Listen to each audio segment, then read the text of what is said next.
आप सभी को जय मसीह की। प्रियो, वचन में जाने से पहले हम कुछ बात को समझें कि आज संसार में ऐसा कौन मानव है जो ये चाहता है कि मैं जल्दी इस दुनिया से चला जाऊं, या जब तक मैं इस दुनिया में हूँ कष्ट उठाते रहूं, बीमार रहूं।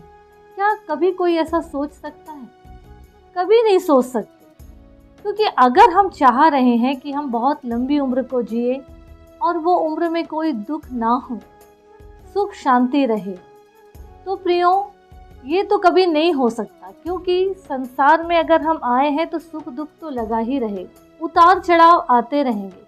अगर इतने दुख मुसीबत और उतार चढ़ाव के बाद भी अगर हमारे जीवन में शांति है, तो एक बात याद रखिए, ये प्रभु की ओर से है। मतलब परमेश्वर ने हमें नहीं छोड़े, नहीं त्यागे। प्रभु ने हमसे प्यार किया है, प्रभु की दया हमारे जीवन पर बनी हुई है। अगर हम वचन से देखें, भजन संहिता 34 अध्याय में क्या लिखा है, 12 पद से अगर हम देखेंगे तो वचन कहता, वह कौन मनुष्य है जो जीवन की इच्छा रखता और दीर्घायु चाहता है ताकि भलाई देखे।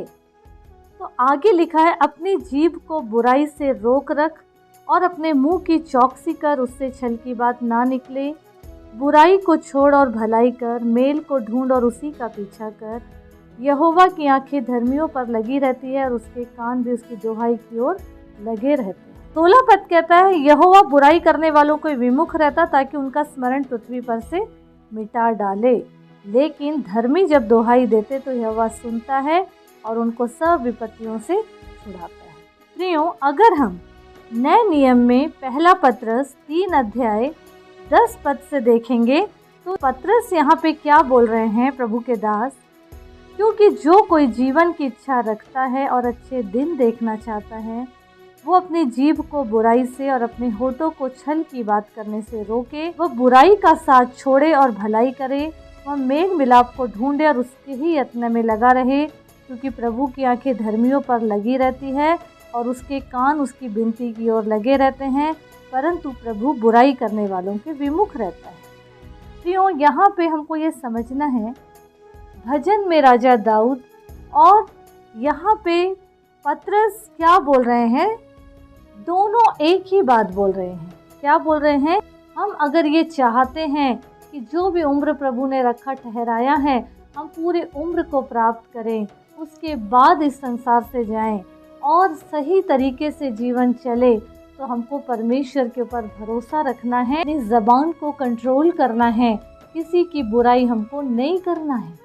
क्योंकि परमेश्वर बुराई जो करता है उसके अगेंस्ट में रहते हैं, उनकी ओर से अपने मुंह को घुमा लेते हैं। अगर उनके ऊपर दुख है, मुश्किलात है, तो उन पर ध्यान ही नहीं देते। लेकिन जो सच में भलाई करके दुख उठा रहा है, प्रभु उसके साथ साथ रहते हैं और उसको सारे दुखों से उबार देते हैं। क्योंकि वचन कहता है कि धर्मियों पे बहुत सी विपत्ति आती तो है, लेकिन प्रभु उन सब से उनको बचाता है, छुड़ाता है। इसलिए अपनी जुबान को कंट्रोल करें। एक दूसरे से ईर्ष्या, जलन, लड़ाई झगड़े, कपट की बातों को अलग करके परमेश्वर की महिमा के योग्य फल लाएं, उसके कार्य में आगे बढ़ें, ताकि प्रभु की महिमा हो और प्रभु का राज फैलता चला जाए। प्रभु यीशु मसीह इस वचन के माध्यम से हर एक को बहुत की आशीष दे। आमीन।